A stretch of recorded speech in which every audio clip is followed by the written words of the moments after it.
की बात है। एक दिन रमेश सरपंच के बगीचे में साफ सफाई का काम कर रहा होता है। पूरा दिन मेहनत करने के बाद जब वो रात को वापस आता है, आप हाथ मुंह धो लो, मैं जब तक खाना लगाती हूँ। माँ, आज आपने खाने में क्या बनाया है? आज बना है आलू गोभी। क्या माँ, जब देखो आलू गोभी।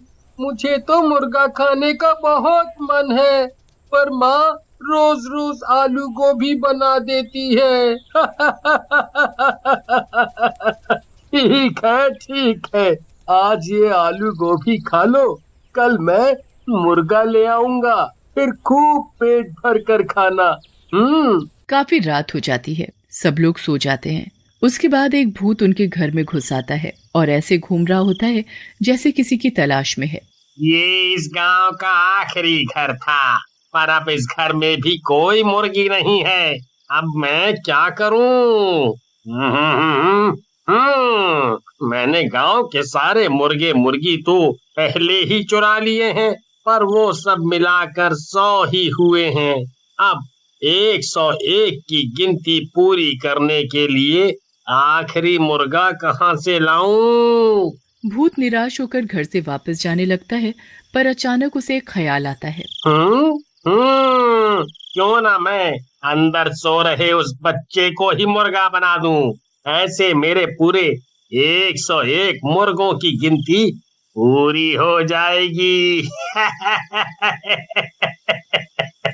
भूत दोनों में से राहुल को गोद में उठाता है और हवा में उड़ता हुआ घर से बाहर निकल आता है। राहुल इतनी गहरी नींद में होता है कि उसे पता ही नहीं चलता कि उसे किसी भूत ने उठा लिया है। भूत उड़ता हुआ उसे एक घर में ले जाता है। उस घर में बहुत से मुर्गे मुर्गियां पिंजरों में बंद चिल्ला रहे होते हैं। उसके बाद भूत राहुल को जमीन पर लिटा देता है और उसके चारों तरफ लाल रंग का घेरा बना देता है। शैतानों के शैतान,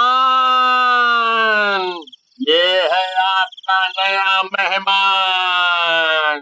भूत घेरे के चारों तरफ गोल गोल घूमने लगता है और राहुल के ऊपर जादू करने लगता है। कुछ देर बाद राहुल एक मुर्गे में बदल जाता है। राहुल अपने पैरों की तरफ देखता है, पर उसके पैर तो पंजों में बदल चुके होते हैं।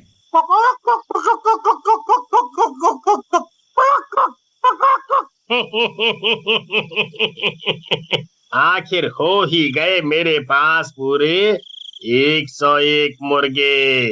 अब मैं कल से इनको गांव वालों को खिलाऊंगा, और जिस दिन ये सारे मुर्गे खत्म हो जाएंगे उस दिन मैं इस दुनिया का सबसे शक्तिशाली भूत बन जाऊंगा। अगले दिन भूत अपनी दुकान खोलकर बैठ जाता है और गांव वालों को मुर्गे बेचने लगता है। दूसरी तरफ अगली सुबह रमेश वापस सरपंच के घर काम करने के लिए निकल रहा होता है। मैं जा रहा हूँ, शाम को आते वक्त राहुल के लिए मुर्गा लेता आऊंगा। जी ठीक है। रमेश काम पर चला जाता है और कमला अपने घर के कामों में लग जाती है। किसी को अभी तक इस बात का एहसास भी नहीं होता कि राहुल घर से गायब है।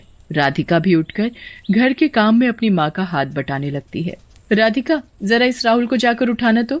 दिन चढ़ाया है पर ये लड़का अभी तक सो रहा है। नहीं माँ, मैं जब उठी तब वो अपने बिस्तर पर था ही नहीं। वो जरूर अपने दोस्तों के साथ खेलने गया। आप उसे कुछ कहते नहीं हो ना, इसलिए अपनी पढ़ाई लिखाई छोड़कर बस खेल कूद में ही लगा रहता है। अब मैं क्या करूं, ये सुनता भी तो नहीं। आज आने दे इसे, अच्छे से इसकी खबर लूंगी। कमला और राधिका फिर से अपने कामों में लग जाते हैं। काफी देर हो जाती है। दिन के खाने का भी वक्त हो जाता है, पर राहुल घर नहीं आता। अब कमला और राधिका को राहुल की चिंता होने लगती है। इतनी देर तक तो कभी बाहर नहीं रहता। राधिका बेटा, तू जरा जाकर तो देख कि कहाँ खेल रहा है ये लड़का। जी माँ, आप चिंता मत करो, मैं अभी उसे पकड़ कर लाती हूँ। राधिका गांव में हर जगह राहुल को ढूंढने लगती है और उसके सारे दोस्तों के घर जाकर भी उनसे राहुल के बारे में पूछती है, पर राहुल का कुछ पता नहीं चलता। वो घर आकर अपनी माँ को बताती है तो वो और ज्यादा परेशान हो जाती है। अब तो इनके आने का ही इंतजार करना पड़ेगा, वो आएंगे तभी कुछ होगा। दोनों रमेश के आने का इंतजार करने लगते हैं और रमेश इस बात से अनजान कि उसका बेटा राहुल कहाँ है, वो सरपंच के बगीचे में काम कर रहा होता है। काम खत्म करने के बाद रमेश घर आने लगता है। तभी उसे याद आता है कि उसे राहुल के लिए मुर्गा लेना है। वो मुर्गा खरीदने जा ही रहा होता है कि तभी उसे आवाज आती है, मुर्गे की मीट ले लो, मुर्गे की मीट। अरे, यहाँ कौन मीट वाला आ गया? खैर, मुझे क्या, मुझे तो मीट लेने से मतलब है। रमेश मीट की दुकान पर जाता है जहां वो भूत एक आदमी के भेस में दुकान पर बैठा होता है।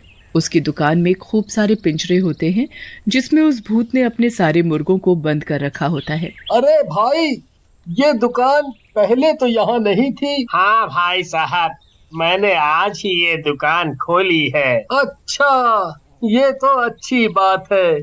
चलो, मुझे एक ताजा मुर्गा काट कर दे दो। आदमी के भेस में वो भूत सबसे पहले राहुल को ही पिंजरे से गर्दन पकड़कर बाहर निकालता है। राहुल अपने पापा को देखकर जोर जोर से चिल्लाने और फड़फड़ाने लगता है।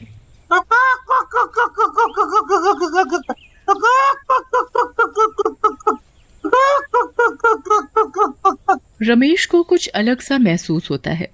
उसका बिल्कुल मन नहीं मानता कि वो उस मुर्गे को कटवाए। अरे भाई साहब, आप इसे काटो मत, मैं इसे घर जाकर खुद काट लूंगा।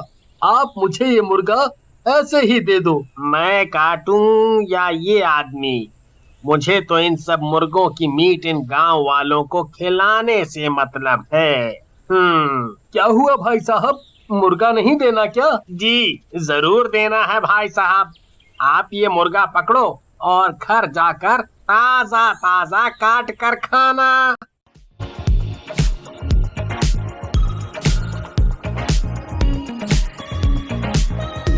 You can get many more cute and trendy bed sheets like this on Flipkart with discounts up to 70% off. And the best part is see Ramesh उस मुर्गे को घर ले आता है।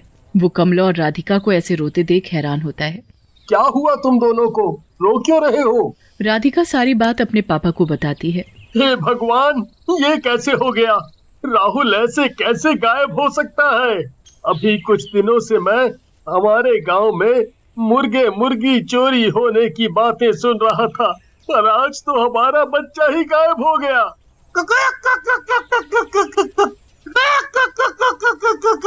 ये क्या ले आए? मैं तो आज राहुल के लिए ही मुर्गे का मीट लाने वाला था, पर पता नहीं क्यों जब दुकान वाला इस मुर्गे को काटने लगा तो मुझसे देखा नहीं गया, इसलिए मैं इसे जिंदा ही घर ले आया।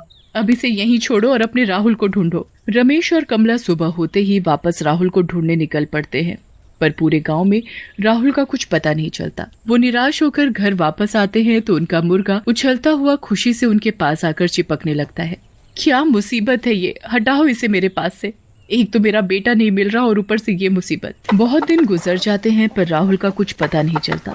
यहाँ भूत रोज दिन में अपना भेष बदल कर अपनी मुर्गे की दुकान खोलकर बैठ जाता है और जादू किए हुए मुर्गों का मीट लोगों को बेचने लगता है। काफी दिन हो जाते हैं और भूत के सारे मुर्गे खत्म हो जाते हैं, पर अभी भी उसमें वो शक्ति नहीं आती जो आनी चाहिए थी। कुछ तो गड़बड़ है। मैंने तो पूरे 101 मुर्गों की बलि देकर लोगों का उनका मीट खिलाया है, फिर मुझ में वो शक्ति क्यों नहीं आ रही? आखिर कहाँ कमी रह गई? भूत यहाँ वहाँ घूमने लगता है और उसे अचानक राहुल के बारे में याद आता है कि उसने बस उसी मुर्गे को बिना काटे बेच दिया था।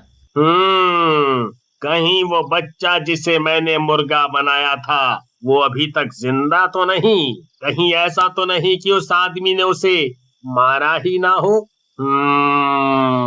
आज अमावस की रात है। मुझे उस मुर्गे को रात 12 बजे से पहले ढूंढना होगा, वरना वो अपने असली रूप में आ जाएगा और मेरी सारी मेहनत बर्बाद हो जाएगी। भूत उस मुर्गे को ढूंढने निकल पड़ता है, पर वो मुर्गा तो मजे से अपने ही घर में खेल रहा होता है। अब तो रमेश, कमला और राधिका सब उस मुर्गे को प्यार करने लगे थे। भूत सारे गांव में ढूंढने के बाद आखिरकार रमेश के घर पहुंच जाता है और मुर्गे को देखकर बड़ा खुश होता है। भूत घर में घुसकर मुर्गे को दबोच लेता है। वो बुरी तरह फड़फड़ाने और चिल्लाने लगता है। मुर्गे की आवाज सुनकर सब बाहर आ जाते हैं और भूत को देखकर घबरा जाते हैं। तूने इस मुर्गे को क्यों नहीं मारा?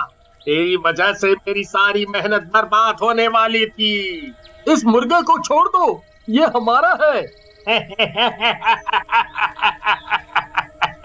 कभी नहीं, कभी नहीं। भूत मुर्गे को लेकर भाग ही रहा होता है, तभी मुर्गा उसके हाथ से निकलकर भाग जाता है। भूत उस मुर्गे के पीछे पीछे भागने लगता है। मुर्गा कभी पलंग के नीचे घुस जाता है, भूत उस मुर्गे को पकड़ने के लिए पूरे घर में भागने लगता है। इतने में 12 बज जाते हैं और वो मुर्गा अचानक राहुल बन जाता है। राहुल को देखकर सब लोग खुशी से पागल हो जाते हैं। वो भूत वहां से गायब हो जाता है। उसके बाद राहुल सारी बात अपने घर वालों को बताता है और सब खुशी खुशी रहने लगते हैं।